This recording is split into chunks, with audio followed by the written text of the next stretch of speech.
نواز شریف کی ہدایت پر مسلم لیگ نون پنجاب کا ہنگامی اجلاس آج ہوگا۔ نون لیگ پنجاب کے تنظیمی امور اور نواز شریف کی صدارت کے معاملات زیر غور آئیں گے۔ سابق وزیر اعظم نواز شریف کی ہدایت پر پاکستان مسلم لیگ نون پنجاب کا آج ہنگامی اجلاس طلب کر لیا گیا۔ پاکستان مسلم لیگ نون کے قائد نواز شریف نے جمعرات کو سابق وفاقی وزیر رانا ثناء اللہ سے ٹیلی فونک رابطہ کیا۔ سابق وزیر اعظم نواز شریف کی ہدایت پر نون لیگ پنجاب کا ہنگامی اجلاس جمعہ کو طلب کیا گیا۔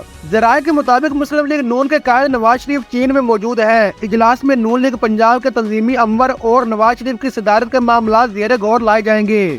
ذرائع کا کہہ رہا ہے کہ نون لیگ کے پارٹی معاملات میں وفاقی اور پنجاب کابینہ میں ممکنہ توسیع بھی ایجنڈے میں شامل ہے۔ ذرائع نے مزید بتایا کہ نواز شریف نے رانا ثناء اللہ کو ہدایت دیتے ہوئے کہا کہ پارٹی کو عوامی سطح پر دوبارہ متحرک کیا جائے۔ نون لیگ کے قائد نواز شریف نے پنجاب میں تنظیمی عہدوں اور حکومتی عہدوں کی رپورٹ بھی لینے کی ہدایت کی۔